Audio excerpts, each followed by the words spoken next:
First off, I like to give all praises, glory, and honor to Yahweh, Bahashem, Yahweh Shai, Bahashem, Rakakwadash.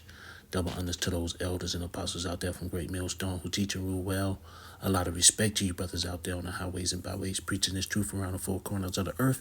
And salutations to the hopeful elect that you guys may be sealed soon. And with that, this is your brother the Wild Bob from the branch of GMS here in Chicago, coming right back at you with a little lesson. And as you see on my phone screen here, I got redacted, and the guy that you see on the phone screen is Clayton Morris, and he's half of redacted. His wife is the other half. Her name is Natalie, but right now he's doing a video with this guy called Roger. As a matter of fact, as you look at the title, it says, "My greatest fear is they'll assassinate Trump before the inauguration day," and it says Roger Stone. Redacted news. So he's talking to this guy called Roger Stone. He have an interview with him, and he's sitting up here talking about his fears that they're going to try to do something to Trump. So without further ado, I'm going to sit up here and let this play. I'm going to let about 2 minutes and maybe about 15 seconds, 20 seconds play. You know, I advise brothers always to look at the whole thing, because he does say quite a bit of stuff. It's a lot of information in here. But with that, I'm going to get the Copyright Act of 1976. I'm not using this for any monetarily or financial gain. I'm using this for educational and teaching purposes only. So without further ado, redacted. But there are a lot of deep state swamp rats who are trying to bring down President Trump. And our next guest, Roger Stone, on Monday warned that he is worried about the security and safety of President Trump, and that there are deep state forces that are trying to keep him from putting his hand on the Bible on January 20th. In Washington, D.C. to become the next president. And we thought we'd invite Roger on in the midst of all of this chaos right now to talk about it. Roger, good to see you. Welcome back to the show. Clayton, great to be back with you. So a lot of moving pieces over the past few days. Has anything changed from your warning a few days ago, worrying about Trump's safety and sort of these, whatever deep state Democrat swamp rats that are trying to keep him from becoming president of the United States? The Democrats have been kind of silent, and that's kind of scary to me. I know we had a couple of viewers yesterday say the Democrats have been a little quiet, and that's scary. Are they cooking up something that we should be concerned about? Yeah, I think we have to absolutely assume that they're up to something diabolical, because people do not, these kind of people particularly, do not give up power voluntarily. The will of the people means nothing to them. They proved that in 2020. And the president's mandate now is so broad, so sweeping. He really is in an extraordinarily strong position to forge an entire golden age of America. We could have the most unprecedented peace, prosperity, opportunity, and justice and security this country has ever seen. But to do that, he's going to have to dismantle our current elite cabal that, in conjunction with their allies in the media, have a very different idea about America. So my number one concern is his safety. Now, if there hadn't already been 2 assassination attempts against him that we know of, you might say, well, that's just a conspiracy theory. But no, they tried to kill him twice. And those particularly who think that perhaps, appropriately, they will be put on trial for treason, because there's treasonous activity, in my opinion, in the Russian collusion hoax. I think that they will go to any length whatsoever. So all these people. So I'm going to end it right there. So you heard this guy called Roger Stone. He was sitting up here saying that, he thinks that they're going to try it again because the Democrats have been too quiet. Haven't, it's been kind of like the what they say, the calm before the storm, some to that effect. But that also shows you the great division too, and that's one of the things that I was going to sit up here and hit on. And the other thing that he sit up here and said is that they believe that Trump is the great white hope and that everything is going to go back to being great again and all that other bullshit, and that's not going to go. No, it's over. You Edomites, y'all time is coming to an end. But with that, man, there's a few scriptures I want to sit up here and grab. The first one is Revelations. I'm going to grab that one too. It's Revelations chapter 6. Now I'm going to go straight to the point. Revelation chapter 6 and verse 4. And there went out another horse that was red, and power was given to him that sat thereon to take peace from the earth, and that they should kill one another. And there was given unto him a great sword. And when you sit up here and talk about that other horse that was red, that's talking about Esau, Edom, the so-called white man. When you go into Genesis chapter 25, you'll sit up here, Esau came out red all over, like a hairy garment, that's talking about the so-called white man. And it says that he was to take peace from the earth.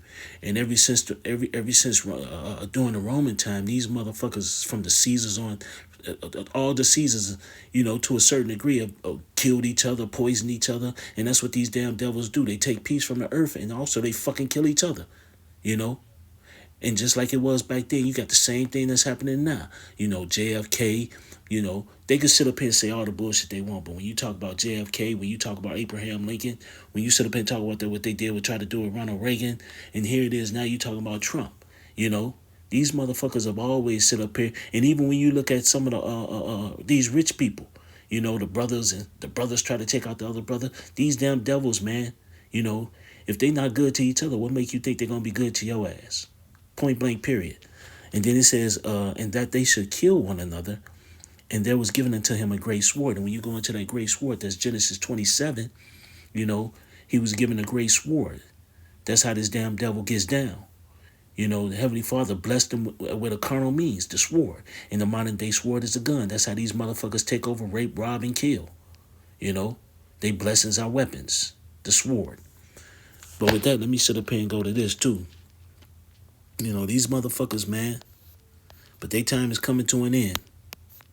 This is Matthew chapter 12 and verse 20. I think it's 25. 25, yeah. I'm just going to get straight to the point. This is Matthew 12 and 25. And Yahushua knew their thoughts and said unto them, every kingdom divided against itself is brought to desolation, and every city or house divided against itself shall not stand. And if Satan cast out Satan, he is divided against himself. How shall then his kingdom stand? And this is Yahushua talking about them wicked-ass Pharisees, some of them wicked-ass Pharisees and scribes back then. And Sadducees and all some of them wicked ass motherfuckers back then. But now, how much more Esau in this day and age? The house divided, man, can't stand, man. If you got division amongst yourselves, you'll never be able to stand. Point blank, period. You're destroying yourself from within. And these devils are doing a great job of it. And here's the thing, just because, they both, even though they both same size of the same bird, hey, with Trump being on the Republicans, you got Republicans that don't like him. You got a lot of Democrats that don't like him. This is truly a house divided in a lot of ways. But how much more the people too? You got people out here that just lost their minds. You got these women crying over Kamala and all this other shit. The division there, with their men, especially the so-called black woman, is just ridiculous. But the division is here, man.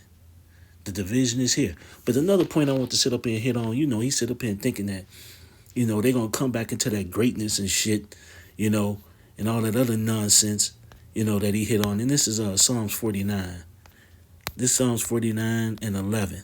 Their inward thoughts is that their houses shall continue forever, and their dwelling places to all generations.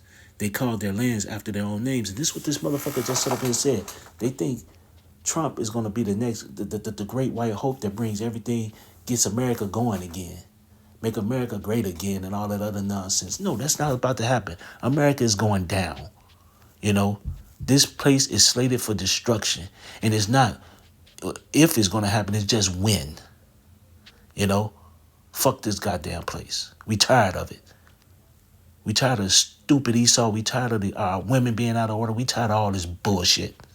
We're tired of getting up in the morning, going to work, vexing, hearing out the alphabet community, all this garbage. Fuck this place. But all this is about to go bye-bye. Actually, I'm going to get Jeremiah. No, this place is not about to be healed. This place is not about to go. This Jeremiah 51 and 7. Babylon had been a golden cup in the Lord's hand, and that made all the earth drunken. The nations have drunken of her wine. Therefore, the nations are mad. These nations are angry because it took on the same system, the same beliefs as this goddamn country, America, a.k.a. Babylon the Great. And now I see that it's falling apart, and now I see they got duped. And now they pissed off. Babylon is suddenly fallen and destroyed. How for her? Take balm for her pain. If so, she may be healed. We would have healed Babylon, but she is not healed. Forsake her and let us go everyone into his own country, for her judgment reaching unto heaven and is lifted up even to the skies. This place is through. There's no healing. There's nothing that's going to help it. There's no band-aid. There's no ointment. There's nothing that's going to put this place back together. Humpty Dumpty fell and he cracked and he's gone. And this place is fallen and is gone. Nothing's going to help it. You know? And here's the and to make that point also clear, let's sit up here and go into Second Esdras. I know I had it pulled up. Second Esdras 6. You know, Esau is the end. There's no more rulership for this bum. This is Second Esdras 6 and 7. Then answered I and said, what shall be the pardon asunder of the times? Or when shall there be the end of the first and the beginning of it that followeth? And he said unto me, from Abraham unto Isaac, when Jacob and Esau were born of him, Jacob's hand held first the heel of Esau. For Esau is the end of the world, and Jacob is the beginning of it that follow. And that's symbolic, you know. Jacob held the heel of Esau. And, you know, when you look at that symbolism, like, the Israelites are going to be the one to pull Esau down, beginning with Yahweh Shai and 144,000. Point blank, period. Yahweh Shai, once he break those clouds, it's over for these goddamn devils. You know, fuck this goddamn place and fuck these devils. And they the end of the world. It ain't gonna be no Russia. It ain't gonna be no China, no Japan, no Ishmaelites. It ain't gonna be nobody else, no other great country taking over shit. It's gonna be an everlasting kingdom and rulership of the Israelites. Beginning with Yahweh Shai, King David, the 12, the 144, the third elect, and the 2/3 when they come back in their right mind. You know. So with that, I'd like to give all praises, glory, and honor to Yahweh, by Hashem Yahweh Shai, by Hashem Rakak Wadash. Double honors to those elders and apostles out there from Great Millstone who teach and rule well. A lot of respect to you brothers out there on the highways and byways preaching this truth around the four corners of the earth. And salutations to the hopeful elect that you guys may be sealed soon. And with that, I always say stay prayed up, brothers. Pray for each other because we're almost up out of here. So with that, I'd like to say Kwam Yasharella and Abba Ball and Anya Habatam Akim. Shalom.